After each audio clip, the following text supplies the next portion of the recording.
Hello and welcome to the Property Legacy Podcast. We are back for season 2 and we're actually out on the road, aren't we? Yeah, we're in Morecambe today. Sunny, well, sort of sunny Morecambe. I mean, it's supposed to be summer, but we're trying to find the sun behind the clouds at the moment. But we are in Morecambe and we're with the lovely Mark, and he is coming on to tell us all about the incredible work that he does and showcase exactly what his property journey is and how you can work with him as well. So Mark, would you like to introduce yourself? So I'm Mark Nicholls, Director of Bay Property Group, which consists of buy-to-let properties, HMOs and more recently serviced apartment blocks. So what's from your background that got you into property? It's quite an easy one really. So I was in the army for 14 years and early on in my career sort of noticed that people had a different pension plan to when I joined up. So they were leaving with final salary pensions and large lump sums, and that was not in my pension plan. They'd changed it around 2007 and I joined in 2009. So alongside my career, I thought we're going to have to start doing something for the long term. When I was a young boy, I always sort of had the ambition of owning property for the long term. So I got some education along how to do it I bought my first one at 22. When I'd sort of realised this very quickly, I was like, I've got some money saved up from my first tour of Afghanistan. I'll just come home on the weekend, I'll buy a house, we'll rent it out, and we've got it going. I still have that house now. It hasn't had epic capital growth. I've had some good tenants and some bad tenants, but it's required very little work over the 17 years that I've owned it. That's a scary number. Yeah, so that was the start of it. I bought one house, let it, forget it kind of attitude. And then I hit 30 and I was like, we're not really advancing much with this strategy here. I'm seeing other people doing bits and stuff with their life now, sort of getting a little bit more serious with their lives. So I got some property education, learned about different strategies, particularly buy, refurbish, refinance, something that you hear a lot in the property education sector, which allows you to invest with momentum. So we did the courses. First property deal after that was sort of exceptional, bought it at a really good price at auction, refurbished it with very little money, and then pulled all of my money out and then some, which allowed me to repay the investors, which sort of put the cash down to buy it and refurb it. So they made a profit too, and I made a profit by keeping the property. It's rented out long term now. So that's, how we got into it. What happens after that's a bit more murky.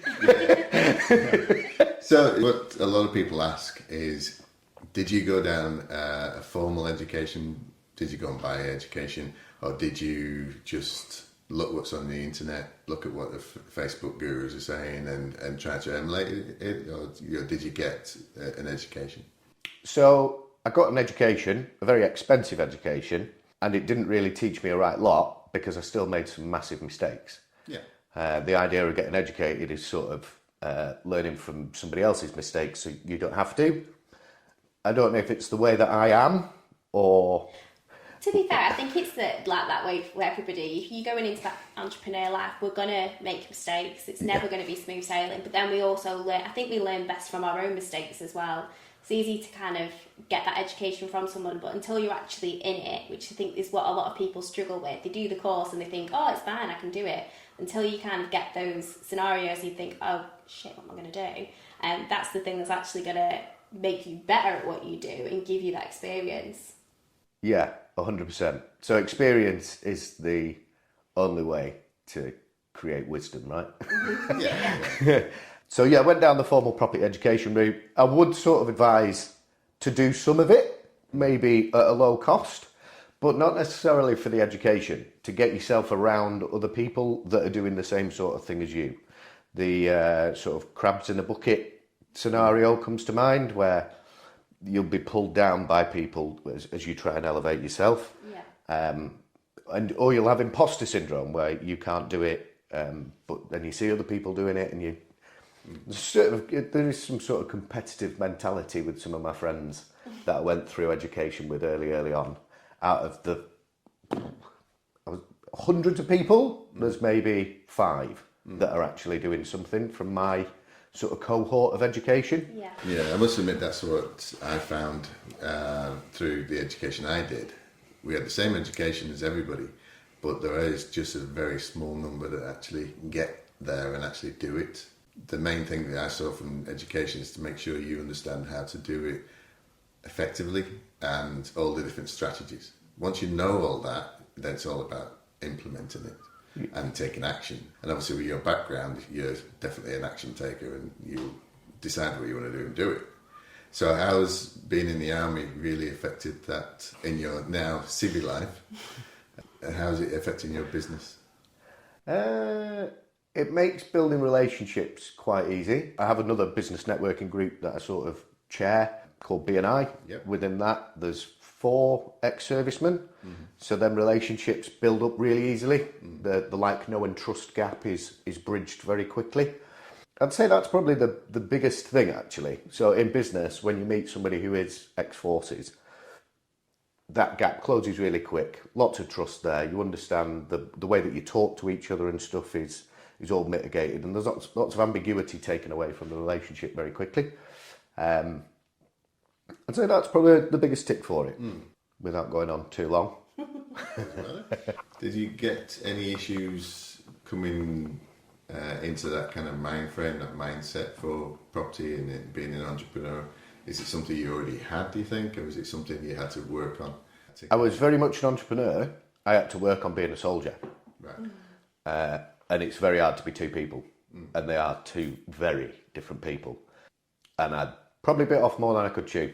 Probably stayed in the army a little bit too long. Maybe I should have gone out earlier and gone, because I was in a sort of moving towards management phase, but acutely everybody was aware that I was into entrepreneurship over here. Yeah. They knew that my job wasn't my main focus, which was challenging. Yeah, I suppose in the forces, they expect it to be the 100% that only, and be that the focus is. I mean, I know lads that do it. I've got some great friends that managed to dual hat, done a great job of doing it. I found it particularly difficult. Yeah. But if you don't try, you don't know. No. This is it. And I think I always wanted to be an entrepreneur. I think I'm very, I would say, personally driven. Like, I get up and I want to do it myself. Yeah. I think as you get older, that subsides quite a bit. as your learnings keep coming thick and fast. And it's a journey, isn't it, as well? Like, people want things yesterday, they want it last week, and whenever we film any of these episodes, we always say, property especially, it takes a lot of time, and it is a process and it is a journey. It's not a quick fix, and sometimes it's 5-10 years until you're seeing proper results, and it's whether you've got that kind of mindset to kind of be that type of person that knows if you continue to do the work, you're going to reap rewards, but it's not a quick fix whatsoever. I don't think there's anything slower. No. It's slow and it's happening. It's slow as it's maturing. The only hedge against it is buying really, really, really well. Yeah. If you can buy sort of 50% below market value on day one and a building that can be refinanced in 6 months, then you can pull out a 25% equity gain there, essentially. Being able to do that, I've done it twice in 8-9 years.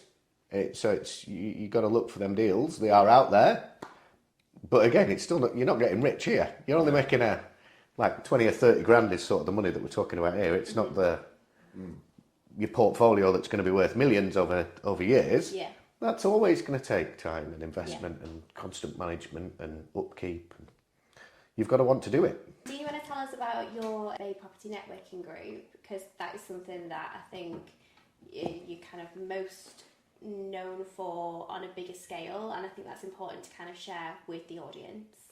Yeah, so I started the networking group because I was travelling to different networks in Manchester, Blackpool, and I thought surely there's a group of investors around Morecambe that we could all just get together. Even if it's a smaller group, it's probably going to add more value rather than travelling to areas where people they're talking about their investment strategy in that area, but it's not really pertinent to Morecambe. So myself and Katie Banks, who went through the same property education cohort as me, sort of banged our heads together a bit and said, we'll just have a go at it and see what happens. This was running alongside my military career, which is why we have it on a Wednesday evening, last Wednesday of the month, because on a Wednesday we had sports afternoon. After sports afternoon, I could get down the motorway or up the motorway and back down for Thursday morning to be back in work. So that's why it started on the Wednesday evenings, and then the world sort of changed quite dramatically. Things got a bit busy, and I wasn't even in the country. So I spent some time in Kenya as sort of my final posting with the army. Got to go out there. But the networking event sort of ground to a right halt at that time. We didn't manage to adapt to go online. There was sort of talk of throwing in the towel with it completely. And Peter Baker came along and sort of expressed his interest in networking in Morecambe and giving it a push. And I said, well, I'm still in the army, I'm dual hatting here a bit, and I can't really do everything that I want to do. So yeah, you and Katie take the wheel again, see what happens, and it's grown exponentially since then. Amazing.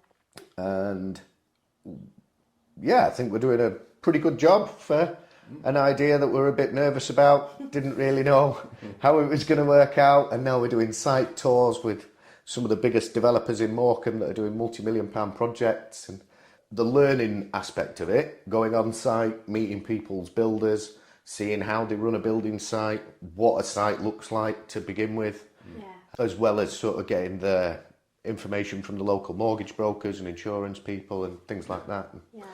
Building a community, basically, of people that are doing the same sort of stuff as you. And I think like community is kind of everything, and networking, I think for any business now, it's such a vital part of getting yourself out there and meeting people, mixing with people, because I think that's, in terms of marketing and social media, we can do so much, but actually meeting people in person and creating those relationships, it really helps people stick in your mind. The most kind of business that you get is from actually doing that face-to-face networking. So having that platform to be able to create that kind of community must be really rewarding for you. And obviously, it's juggling a lot of stuff and a lot of people, but how do you find it?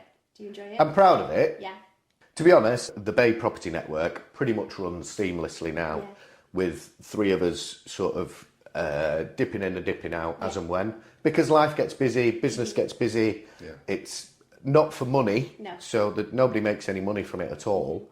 So there are times where you're thinking, I'm pulling myself left, right and Chelsea and I run that on a Wednesday evening, and then at 6 o'clock in the morning I have another networking event to run.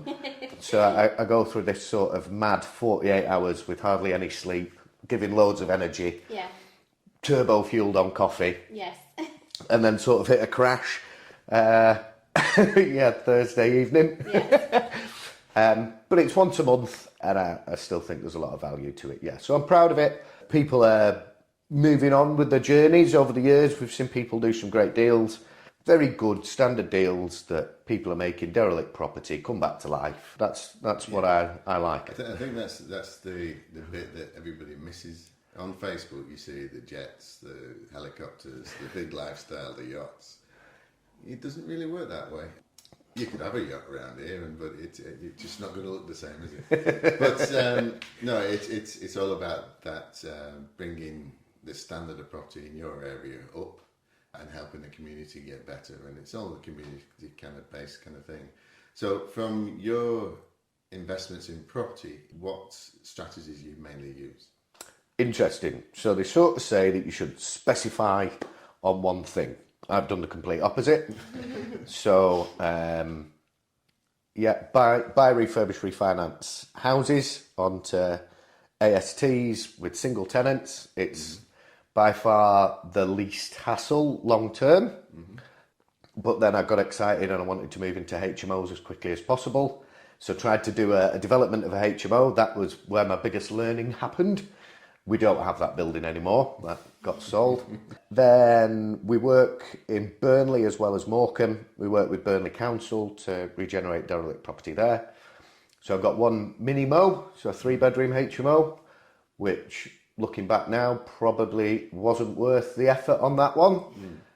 But the sort of buy-to-lets that we've got there are doing quite well. They sort of work very well for a refinance strategy. Then we've got 2 blocks of serviced apartments, which, as far as sort of headline figures go, look really good for income, but they don't show you the time, effort, messaging, back office, accounting, all the stuff that goes with it. And in the pipeline, I've got another HMO, which is going to be a 6-bedroom HMO for social housing, probably. It's not dead certain yet. So we'll have done buy-to-lets, HMOs, service accommodation, social housing. The only thing we haven't done is commercial to residential, I think, in all the... Or land, but I don't have much interest in that. That's fair enough.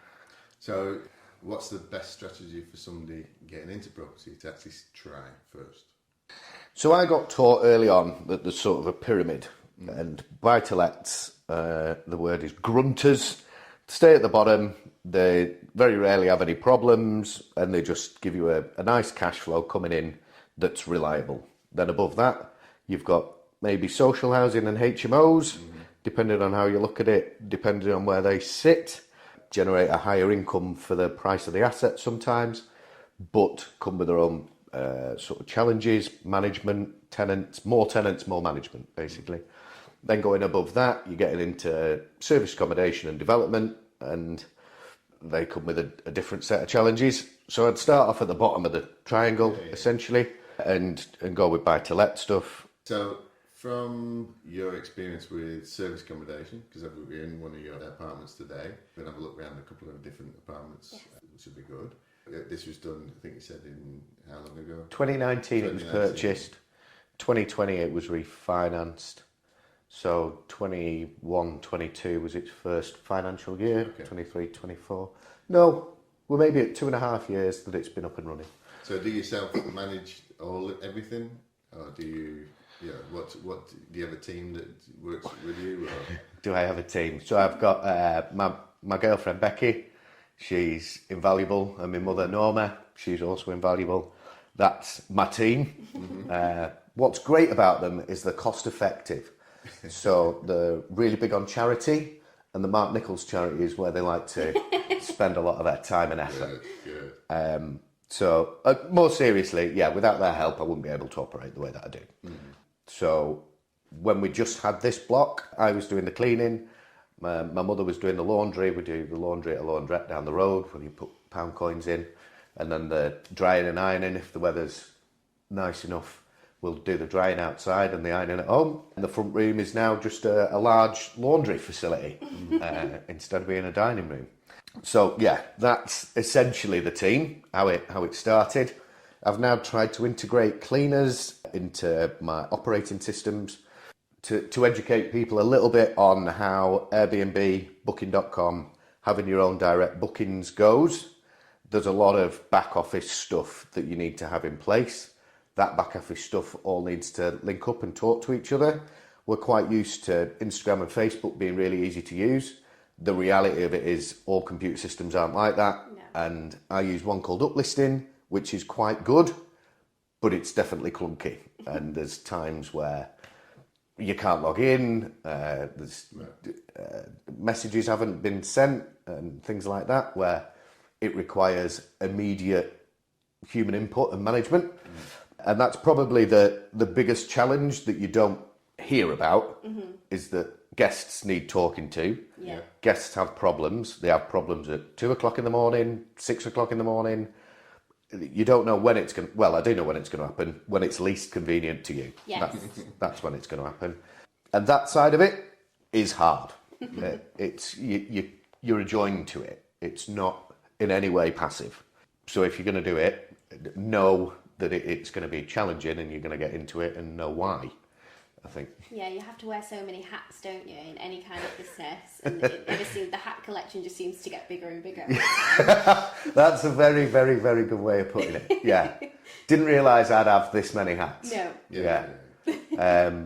But I suppose you grow as a person by taking on them challenges and collecting them hats. 100%. So it's maybe evidence of a skill set learned or learning. I think we're always learning and growing, aren't we? Yeah. Well, we should be. So yeah, some of the things that I found excessively challenging earlier on maybe are just moderately challenging now. Yeah. So what trends are you seeing currently in the Morecambe area in terms of property? Morecambe is historically a seaside town with sort of transient summer holiday makers, where we have sort of odd music festivals and things like that, which attract guests. We've also got Heysham nuclear power stations and Heysham ferry port, so there is a bit of industry attached to it. In Morecambe, Currently, we have a contractor market and a holidaymaker market, which is what my service departments are catering for now. As we move forward, we're going to get an Eden Project North. Fingers crossed. We've got £50 million worth of government money secured against it. However, the building of it being built, I think people wanted to see yesterday, and it's still very much a government cog that grinds very slowly. But in the future, I hope to see contractors building the Eden project in here. The good thing about a big project like that is that it'll bring contractors so you can rent your service accommodations to those guys. But also, once it's all built, then the tourism comes and everything boosts the area. But how do you cope with your service accommodation along with the seasonal factors? Interesting.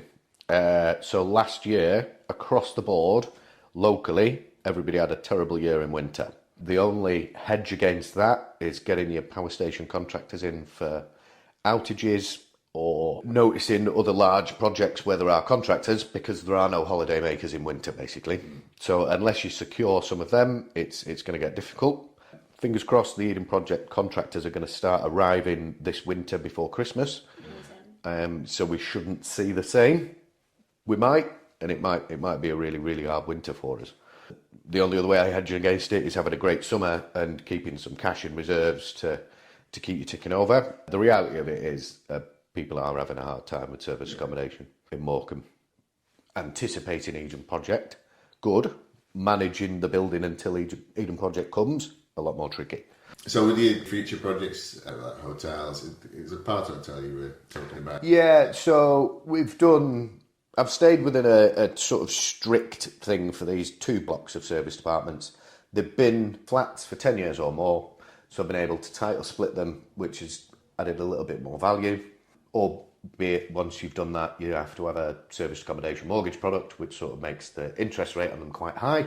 But to buy, refurbish, refinance, that strategy's gone quite well. However, there's only so much of this stock, and I think moving forwards we want to probably do bigger, brighter, better, more gold handles, more gold taps.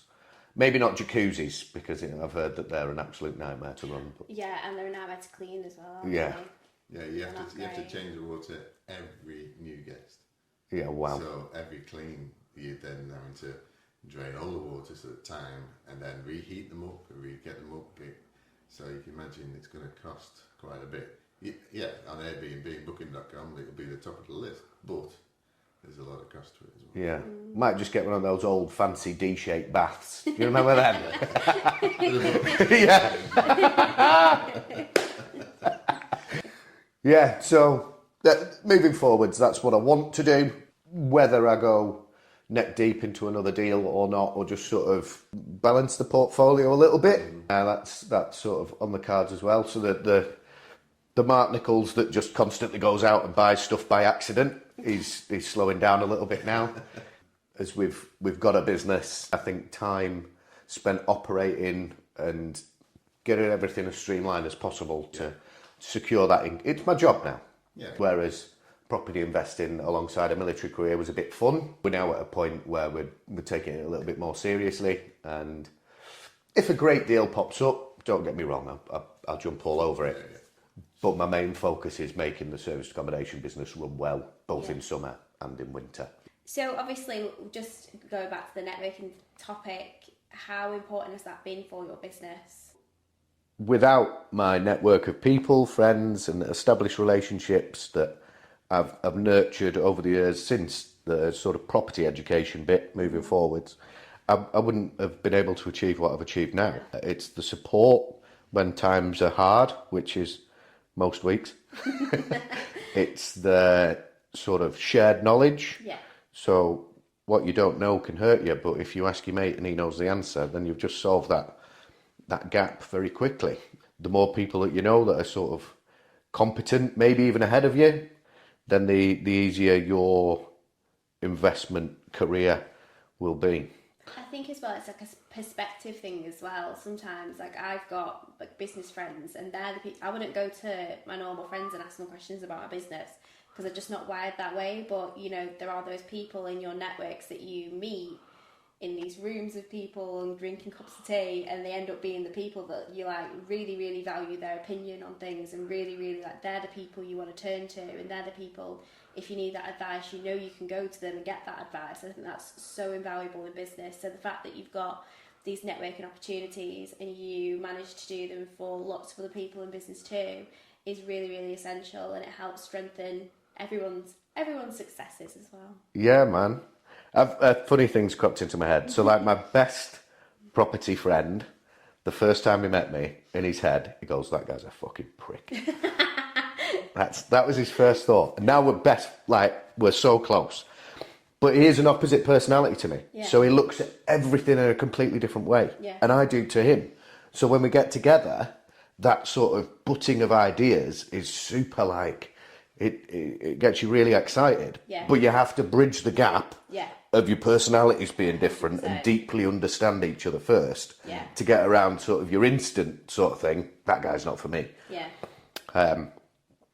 But yeah, that's my sort of best business relationship and how it started and where it is now. So if there was an investor that was interested in investing in this area and wanted to work with you, how would they go about that? And are you open for working with investors? Yeah, so I've always worked with investors. I've been quite lucky that my mum was an investor early on. She sort of let me buy half the house as an early inheritance. So I get to pay for the privilege of my early inheritance. But it did give me some financial mobility early on.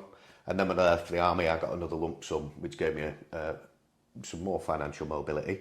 But alongside that, we've worked with investors the whole time. Simple loan agreements, pots of £10,000 to £100,000, sometimes with a first charge security, sometimes just a simple loan agreement. I've been lucky enough to have some investors on with sort of 3 years compounded interest, so they've sort of basically had me as a savings. Their term's coming to an end this year. They've decided that they're going to take the money and go on a world cruise for a bit. So happy that I've been able to contribute to that ambition for somebody, basically. It's good that property does provide that multifaceted. I'm getting to help somebody, they're getting to help me. That's how business works, essentially. It's that win-win scenario, isn't it? It really is. I don't like the term win-win, though. I feel like it's very cliche. It's just nice to help a mate do something that they want to do. And and them to believe in me. I think that's what I really like about it. Having an investor say, yeah, Mark knows what he's doing. I'm going to put my money where his mouth is. Yeah, because there's a lot of trust involved, isn't it, with these situations? And, you know, a lot of people get burnt in situations too. So when people, they know that you can deliver what you're saying you can deliver, it's a really nice thing to be proud of in the work that you do as well. Yeah, I'm very privileged to have the investors that I work with and the people believe in me. I'm doing something right. Yeah, definitely. Yeah. And is there any other way that you would be open to working with people? Is there any other types of projects that you're looking to kind of collaborate with people on? If somebody puts something across my desk, I'll look at it. I think the big thing is relationships. So you have to like each other. Mm-hmm. I get that there's certain personality types. Well, there's 4 different personality types, and some of them don't always meet up just great. Somebody who's got an identical personality type to me, it's going to be a hard thing. There's nobody steering the ship. It's going to be sailing off, doing all sorts of stuff. So not only on a deal-by-deal basis, but on a person-by-person basis, something that also isn't really talked about. If somebody's got a load of money, but they're a wrong fit for you... It can be the worst thing ever, can't it? Yeah. You can have all the money, but then a lot of hassle. Yeah. If they don't share your vision or what you want to do, will want to try and maybe manipulate you into doing something that you're not comfortable with, don't really know about, or, you know, if you wanted to get into HMOs and all of a sudden you found yourself doing service accommodation because your investor thought that was good, but you know nothing about the service accommodation or hospitality business, then it's not going to go well. No. So yeah, I work with investors, I'm open to projects, open to collaboration, and open to making Morecambe great again. Yeah. This is the thing, yeah. So that's the end of today's episode. Property Legacy Podcast will bring you another episode in another couple of weeks. To support Property Legacy, you can find us on Instagram, Facebook, TikTok, LinkedIn, and we've got a brand new website. You can go on there and find out more about your hosts, how to get involved with the podcast, and any future events that we may be involved in as well. You can find us on YouTube, Spotify and Apple Podcast. Please like, subscribe and give us some reviews and feedback on what you want to see on future episodes. Thank you so much for supporting us, and we'll see you on the next one. Bye. Bye.